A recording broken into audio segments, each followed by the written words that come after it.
Opa, tudo bem? José Andrade aqui. Você está prestes a me assistir no projeto O Zé Responde. O que é esse projeto?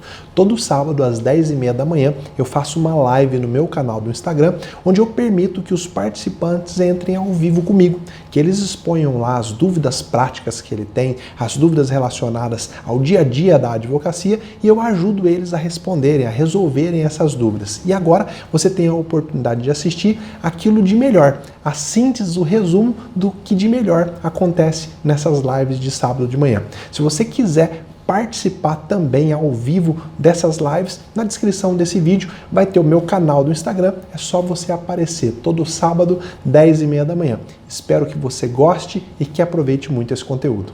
Opa, Edmar, tudo bem? Bom dia. Bom dia, doutor José. Tudo bem com você? Tudo bem, seja muito bem-vindo, cara. Obrigado pela sua participação. E fala aí, tem alguma dúvida, alguma coisa que você acha que eu posso te ajudar, alguma coisa que você quer compartilhar do seu dia a dia? Pode ficar à vontade, a hora é agora. Tenho sim, doutor. Bom, eu vivi na minha prática uma das dicas que você deu, isso em audiência, você dando para a gente dica de como a gente manifestar com o juiz quando a gente faz algum requerimento para o juiz, numa audiência mesmo, e o juiz indefere essa audiência. Então, dentre as dicas que o doutor dá, é da gente gravar, né? Eu já tenho como de praxe de entrar na sala de audiência, independente de nada, eu já coloco a gravação. Porque aquilo ali pode ser usado para mim em alguma situação que eu acho que seria pertinente. Inclusive, eu agradeci você pela dica que foi dada, você me respondeu de forma muito educada, confirmou que realmente a minha postura foi correta. Bom, mas vamos à minha dúvida. Eu tenho uma dúvida muito grande com relação à tutela antecipada. Só que a tutela antecipada não para o autor, para o réu. Quando é que seria a parte mais... como é que eu posso dizer a palavra? Mais correta do réu entrar no processo com pedido de tutela. Eu já cheguei a estudar o caso algumas vezes e senti dificuldade justamente nisso, porque o autor ele tem direito de tutela antecipada, né? O réu já tem essa dificuldade, então ele tem que ter o momento certo para adentrar no processo para entrar com tutela. Aí eu gostaria que o doutor falasse para a gente sobre isso. Legal, muito obrigado pela sua pergunta. Essa dúvida não é só sua, não. Eu recebo ela constantemente, tá? Mas aí a questão é de lógica. Por que de lógica, tá? A questão não é nem jurídica, a questão é de lógica. Quando se entra com uma ação, qual é a postura do autor? A postura do autor é pedir, né? Ele postula, então ele entra com uma postulação. Por exemplo, ele pede uma indenização.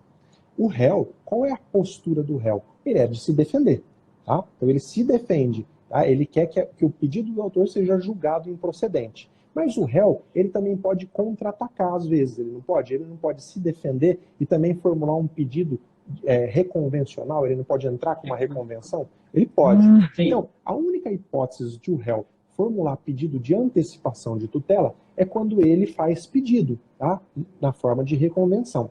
Se ele não faz pedido, se ele só se defende do pedido do autor, ele fala, não, eu não fui culpado nesse acidente, ou não, eu não gerei esse prejuízo. Ele não está pedindo algo de mérito para o juiz, ele está se defendendo. Tá? Quando ele só se defende, ele não pode pedir tutela antecipada. O que ele pode fazer? Ele pode se defender de eventual tutela dada para o autor. Então, se o juiz lá na inicial deu uma tutela antecipada e falou para o réu, ó, réu, você já tem que começar a pagar uma indenização por conta desse acidente, já agora, no começo da ação.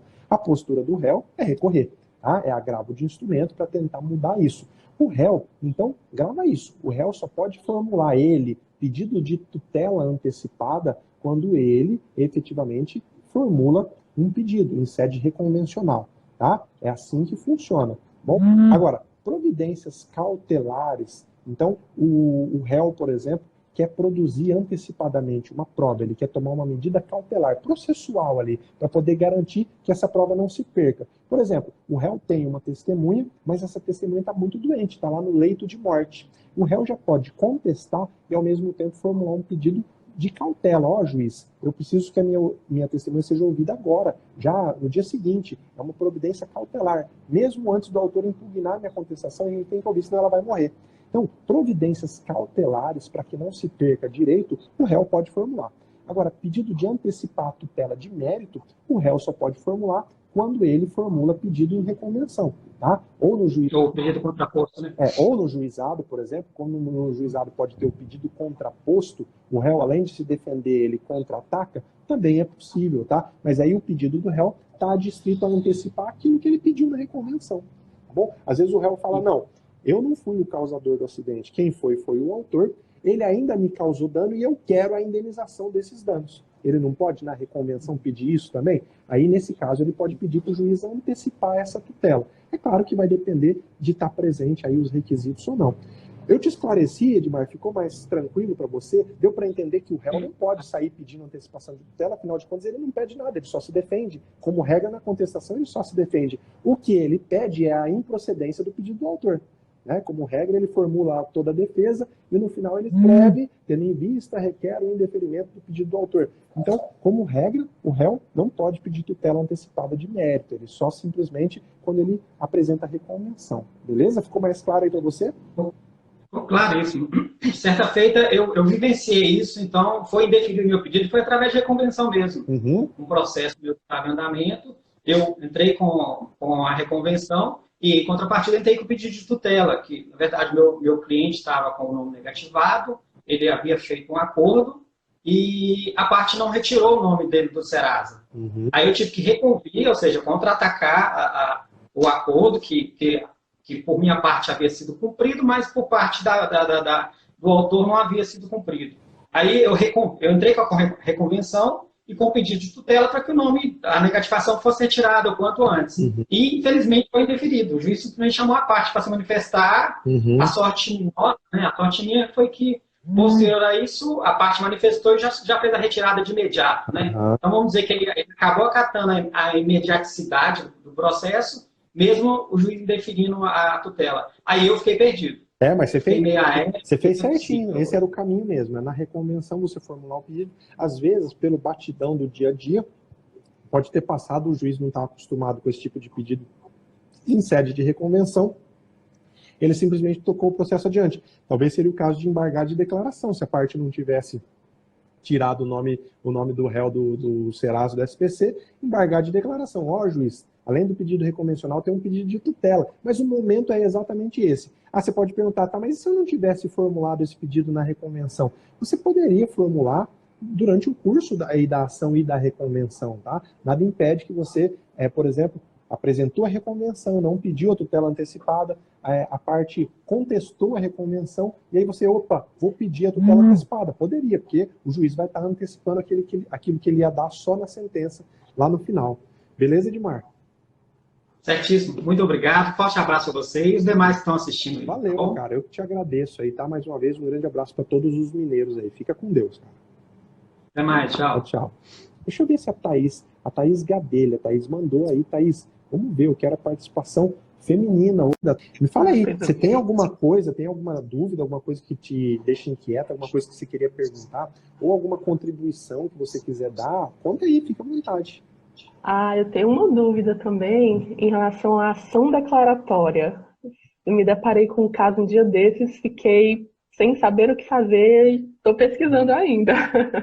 Manda ver, se eu souber, vou te ajudar. Que ótimo. No caso de ser uma pessoa falecida e não ter deixado descendentes em uma ação declaratória, não é possível que tenha uma ação sem autor, não é mesmo? E aí, quem vai suceder a pessoa que faleceu e não tem descendentes? Peraí, mas me fala aí, qual é o objetivo? Você quer que o juiz declare o quê? No caso, o réu. O réu que está fazendo um pedido e o autor morreu. O réu está pedindo que seja declarado um direito dele, que seja declarado que tem direito a uma pensão, por exemplo. E o autor morreu. Pensão por morte dividido entre a falecida, a companheira e a cônjuge, na verdade, coisas assim. Funciona sempre assim. Ainda que uma pessoa tenha morrido, se ela deixou um direito, o direito pode ainda nem ter sido reconhecido em juízo, mas se ela deixou um direito, por exemplo, se eu falecer hoje, os meus sucessores têm direito a uma pensão do Estado. Eu exerço uma função pública, lá na lei está escrito que se eu falecer, os meus sucessores têm direito a uma pensão do Estado. Tá? Então, quando eu faleço, os meus direitos, eles automaticamente, eles são transmitidos para os meus sucessores, tá? Sim. Eu preciso da chancela do Estado através de um inventário, às vezes, né? Se eu deixo, por exemplo, um carro, eu preciso que o Estado chancele através do inventário, dizendo agora esse carro é da filha do José. Tá? Quando eu deixo um direito que precisa de reconhecimento judicial, aqueles interessados, então os meus sucessores, eles podem pleitear em juízo esse direito. Então, o direito à pensão. Vamos dizer então, tá? Não é o caso, porque eu tenho que falar que é hipótese, senão eu afronto a minha mulher. Então vamos dizer que eu tivesse a minha esposa e eu tivesse uma amante com quem eu convivesse publicamente em outro estado. Viajo todo mês para outro estado, estou lá convivendo publicamente, eu teria aí uma união estável e, ao mesmo tempo, o meu casamento, tá? Vamos repetir. Isso é em tese, porque senão eu vou apanhar da minha esposa na hora que ela chegar, tá? Sim, registrado. E aí, a partir do momento em que eu venha a falecer, essa amante com quem eu vivo em união estável, ela pode sentir que ela tem direito à pensão. Então, ela pode, por exemplo, entrar com uma ação declaratória para que o juiz declare que ela tem direito a essa pensão, porque ela vivia comigo em união estável. Quem vão ser as pessoas que vão ter o direito atingido? Na verdade, quem vai ter o direito atingido é a minha esposa. Então, é ela que tem que ser réu na ação declaratória. Então, a amante quer que seja declarado que ela vivia em união estável comigo e que ela tem direito à pensão.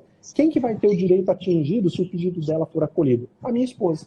Então, não é uma ação contra o falecido. Na verdade, é uma ação contra os sucessores. Agora, sim. Agora, supondo o inverso, que tenha sido a sua esposa que foi em juízo para declarar que não existia uma união estável.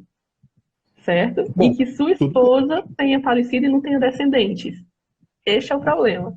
Quem fica no polo ativo? Então, para ela falar que não houve uma união estável, ela tem que apontar com quem? Olha, não houve com fulano de tal.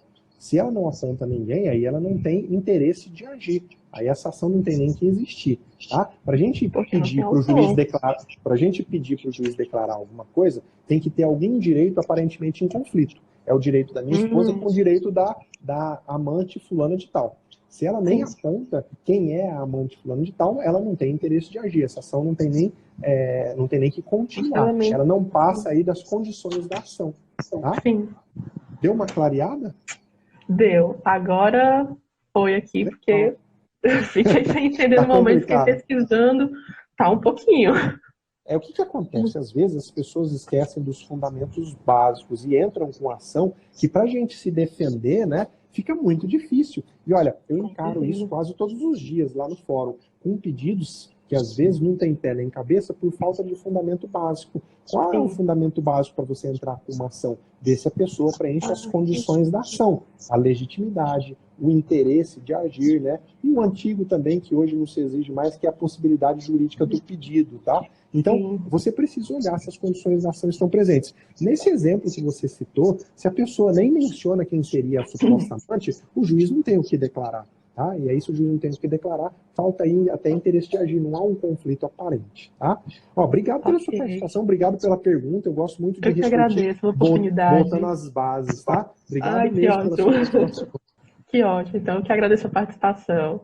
Obrigado, fica com Deus, até mais. Bom dia, tchau, até. Vamos lá, deixa eu ver aí, vou chamar mais uma pessoa para depois a gente poder voltar e falar das situações que causam medo na sala de audiência. Bom dia, meu nome é Ariane. Oi, Ariane, tudo bem? Você fala da onde? Aqui em Vitória, Espírito Santo. No civil eu tô com bastante dificuldade na execução, né? Que aquilo que o senhor sempre fala, não adianta a gente ganhar, mas não levar. Então, aqui no nosso estado, não vou falar nome de magistrados, né? Mas a gente ganha a execução, vamos dizer assim, né? Só que na hora que a gente faz pedido, sabe? A gente faz 1, 2 pedidos subsidiários. Eles olham primeiro, aí não consegue, aí a gente tem que ficar retificando. E essa semana, inclusive, eu tive que fazer uma petição de retificação. Porque eles não analisam os nossos pedidos. Isso eu tenho certeza que vários colegas passam por isso também, né? E as suas dicas têm me ajudado bastante. Legal, eu fico feliz. Ó, deixa eu te falar uma coisa, tá? É um problema crônico que a gente está enfrentando na justiça, eu enfrento aqui também, que assim, não dá para a gente fugir, tá? É o excesso de trabalho, é incrível, incrível. Na minha vara são 4.000 processos, eu trabalho com execução, trabalho com ações civis, então é humanamente impossível para um juiz com uma equipe, e é lógico que também tem colegas que às vezes deixam a desejar, tá? Não olham com toda atenção, você já trabalhou em assessoria, você sabe como que é.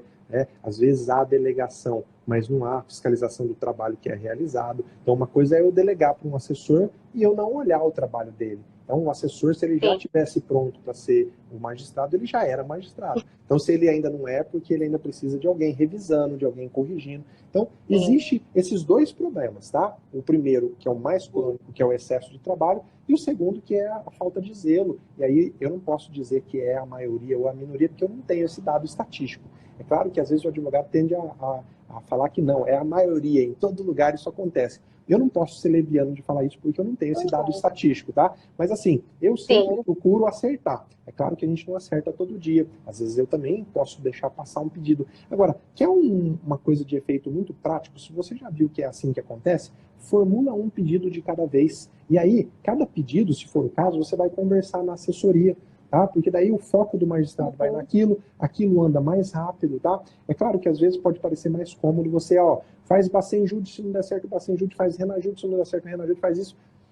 O juiz vai fazer, talvez a assessoria vai fazer aquilo que for mais fácil ou mais rápido, vai negligenciar o restante. Então formula um pedido de cada vez. Eu acho que na prática talvez você vai ter mais sucesso, tá? Eu não sei se era essa a sua dúvida, mas se tiver outras, manda aí. Na verdade, na verdade, isso que você acabou de falar agora no final é o que eu tenho feito. Na verdade, foi o que eu fiz essa semana, entendeu? Porque eu tinha feito, só para você entender, eu tinha feito o Bacen Jude, deu 100 crédito, identifiquei que ele tinha uma empresa ativa, e aí pedi também o Bacen Jude novamente, deu 100 crédito. E aí eu já tinha pedido na última petição o Renajude. E inclusive tinha identificado o endereço do rapaz, né? Do executado, no interior do Estado do Espírito Santo. E fiz esses 3 pedidos na petição.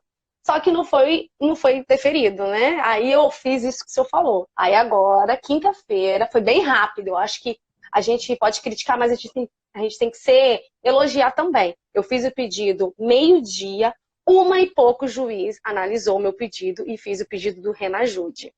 E aí, finalmente, eu consegui, entendeu? E aí ele fez a restrição de 2 bens. Não vai ser suficiente para o crédito, mas pelo menos finalmente eu consegui pelo Renajude. E aí o juiz já proferiu uma decisão determinando essa intimação. E aí agora entra a minha pergunta. Esse rapaz, esse executado, como eu sou criminal, posso um pouco meio que falar, né? Ele é estelionatário, ele vem praticando isso não só com o meu cliente, ele praticou isso com outras vítimas que eu já tive contato pessoalmente com essas outras vítimas. Só que cada um quis resolver de uma forma, né?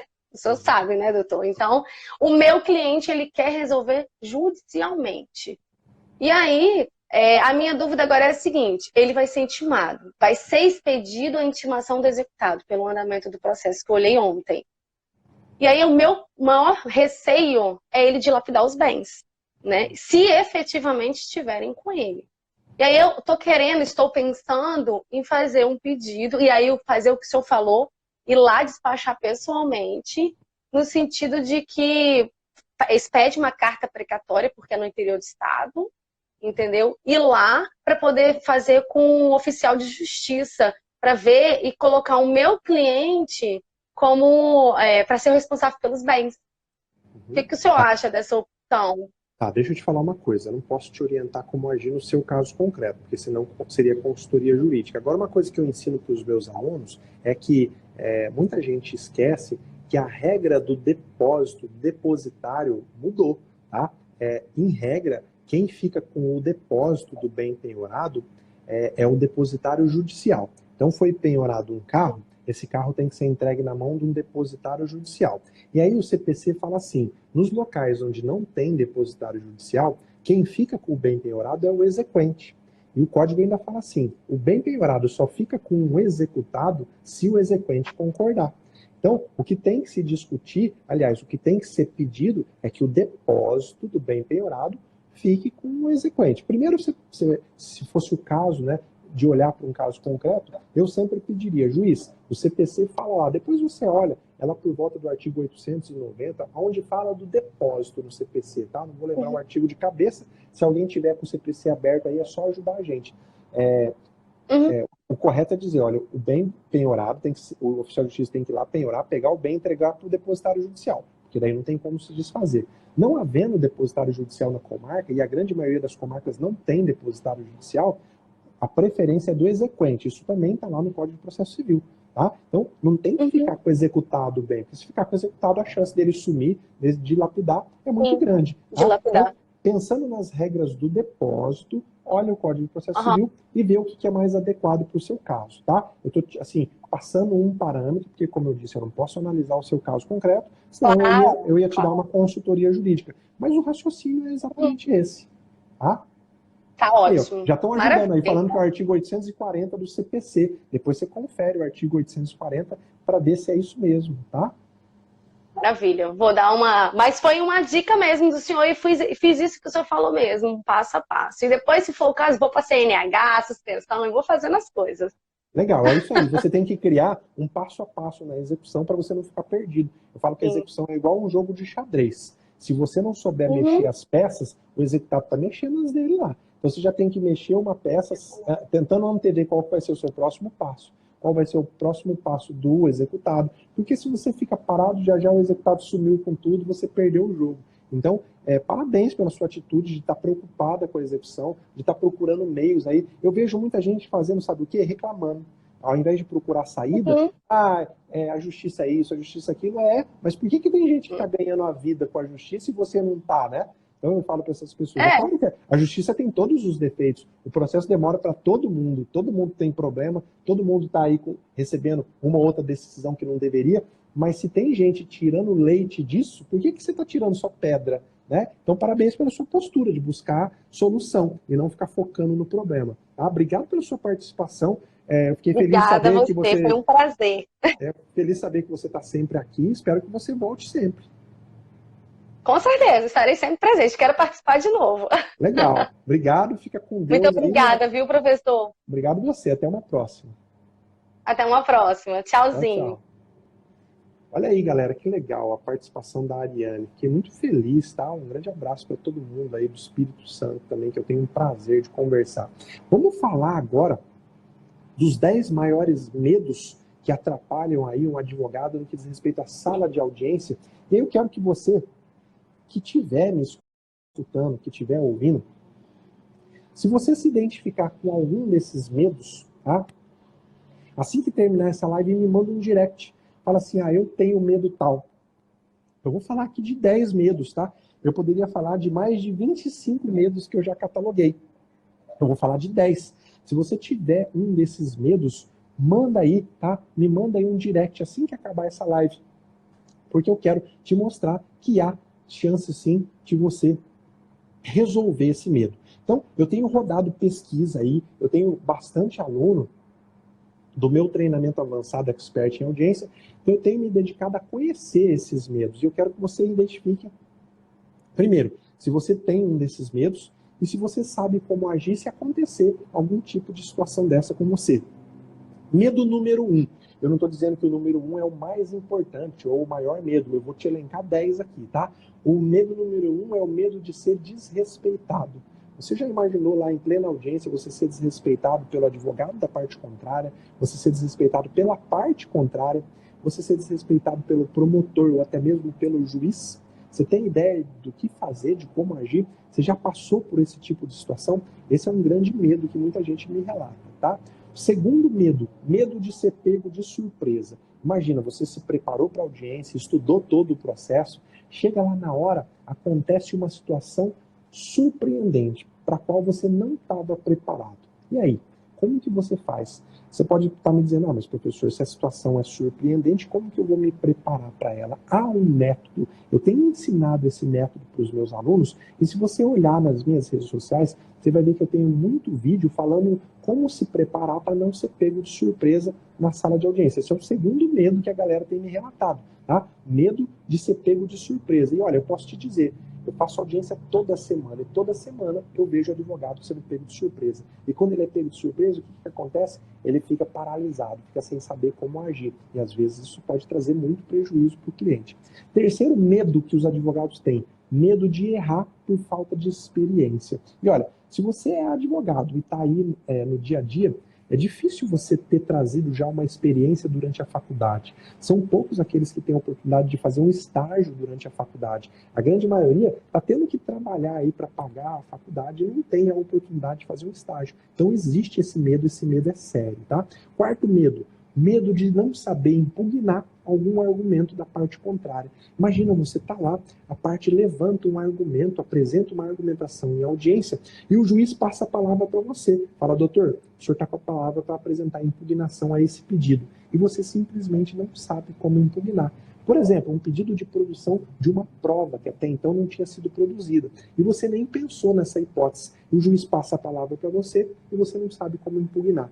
Outra coisa, uma contradita. Às vezes você leva a sua testemunha, a parte vem e apresenta a contradita, o juiz vira para você e fala, doutor, o senhor está com a palavra para impugnar a contradita, e você não sabe como impugnar. Esse é um grande medo dos advogados. Medo de não saber como impugnar alguma coisa que foi falada em audiência. Quinto medo, medo de não agir quando se deveria agir e deixar precluir algum direito do cliente. Você sabe que na audiência existem momentos preclusivos, que se você não agir, você não vai poder agir depois, o seu cliente pode ser prejudicado. Eu acabei de falar de um exemplo, o momento de arguia contradita. Você sabe que quando o juiz começa a qualificar a testemunha, se você sabe que aquela testemunha é a amiga íntima da parte, é nesse momento que você tem que agir e alegar a contradita. Se você deixar passar esse momento, o seu direito de alegar a contradita vai precluir e aquela pessoa vai ser ouvida como testemunha, quando na verdade ela não deveria ser ouvida como testemunha. Então esse é um grande medo, tá? Medo de não agir quando deveria agir e acabar prejudicando a parte. Um outro medo que as pessoas me relataram, e eu estou olhando aqui para o lado porque eu estou com o meu computador aberto, porque são 10 medos, eu não queria correr o risco de esquecer nenhum. Tá? O outro medo é o medo de ser advertido na frente do cliente. Você já passou por alguma situação do juiz dar alguma forma de advertência para você em audiência? Às vezes, infelizmente, tem magistrados que são um pouco indelicados ou dão advertência quando não é essa a função do magistrado. A função do magistrado não é advertir o advogado, é deferir ou não direito. Mas isso, infelizmente, acontece. E muitos advogados têm esse medo. Medo de ser advertido na frente do cliente. E o cliente fica pensando, tá, o meu advogado não vai falar nada, ele não vai fazer nada. Então, se você tem esse medo, eu quero que você identifique isso, porque isso pode ser um grande problema, tá? Mais um medo, medo de perder algum prazo que depois não dá para recuperar. Aí eu estou falando prazo mesmo, prazos em dias. Por exemplo, às vezes a pessoa está acostumada com a audiência do juizado especial, na qual ela pode levar as testemunhas, ela não precisa arrolar as testemunhas previamente, e aí ela vai fazer uma audiência na justiça comum e ela perde o prazo para arrolar as testemunhas. Chega lá no dia, ela e a parte, e aí o juiz fala, não, doutor, o senhor perdeu o prazo. E aí o cliente fala, mas como assim?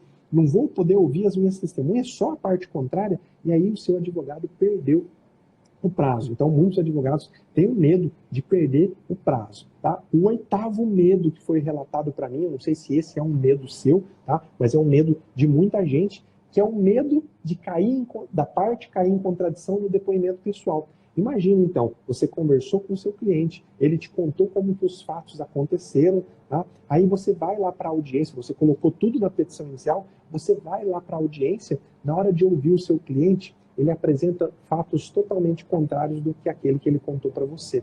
Então tem muita gente que tem esse medo, porque fatalmente o juiz vai virar para você e vai perguntar, e aí, doutor, quem está falando a verdade? O senhor lá na petição ou o seu cliente aqui no depoimento pessoal?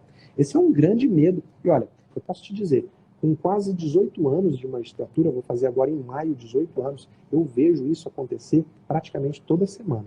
O advogado narra um fato na inicial e lá no depoimento pessoal o cliente fala totalmente contrário ou cai em contradição. E na maioria das vezes por culpa do cliente, porque o cliente que mudou a versão. Ele conta uma versão para o advogado, chega na hora da audiência ele conta uma outra versão. Então esse é um grande medo, tá? O nono medo, tá? Estou elencando aqui 10 medos para vocês. O nono medo é o medo de não ter estudado o suficiente. Você sabe efetivamente o que você tem que estudar para ir para uma audiência? Há um roteiro, tá? Eu ensino para os meus alunos qual é o roteiro que você tem que seguir para estudar, para se preparar efetivamente para uma audiência. E esse é um grande medo. A pessoa vai para lá, nossa, será que eu estudei tudo que eu deveria estudar para ir para essa audiência? E eu não estou falando de estudar teoria jurídica, não. Estou falando de estudar detalhes, pontos importantes do processo. Esse é o nono medo que eu queria compartilhar com você. E o 10º medo, esse é feroz, tá? Medo do juiz se mostrar parcial. Você sabe que o juiz tem que ser imparcial. Lá na colheita da prova, ele não pode apertar mais as testemunhas de uma parte e apertar menos as do outro. Ele não pode, no depoimento pessoal, deixar antever que ele já pré-julgou o caso, né? Ele não pode virar para o autor, por exemplo, no depoimento pessoal e falar, é claro que você está mentindo. Se ele falar isso, ele está deixando de ser imparcial e está passando a ser parcial. E aí eu te pergunto, você sabe como agir nesse tipo de situação? Você está preparado para agir nesse tipo de situação? Muita gente não está. Por isso que diz que tem medo do juiz ser parcial na sala de audiência e da pessoa não saber como agir. Olha, esses foram os 10 medos que eu quis trazer hoje aqui para você. É claro que nessa live, até porque nós já estamos chegando em 1 hora, não dá para eu te trazer a solução para cada um desses medos. Mas como o meu compromisso é com o seu crescimento, eu quero que você fique atento aí nas minhas redes sociais, porque dentro em breve, tá? Agora entre março e abril, eu vou fazer a Semana da Audiência Sem Medo. Vai ser uma semana com aulas aprofundadas, onde eu vou destrinchar esses e vários outros medos. Eu vou te mostrar, sabe esse medo aqui? Olha como que você combate, olha como que você acaba com esse medo. Eu vou fazer a Semana da Audiência Sem Medo. Eu quero que você fique ligado aí, tá? Se você tem algum desses medos, eu quero que você fique muito esperto, porque nós vamos combater cada um deles e muitos outros, tá bom? Por que eu faço isso? Porque eu quero que você exerça plenamente a sua advocacia, tá? Você não pode ter alguma coisa que te trave na sua advocacia. Ah, eu não faço audiência porque eu tenho medo. Nada disso. Vamos na causa do problema, vamos resolver esse problema, tá? Há métodos para resolver isso. Então, Semana da Audiência Sem Medo, tá bom? Fique esperto que ela vai acontecer entre março e abril. Você vai ver aí muita divulgação nas minhas redes sociais. Agora, acabei de te pedir, quero fortalecer isso. Se você tem algum desses medos que eu acabei de te dizer, me manda um direct. Professor, eu tenho medo de que aconteça isso. Se você tem algum medo que eu não falei aqui, me manda um direct dizendo, tá bom? É isso aí. Fica com Deus. Um grande abraço e até a próxima.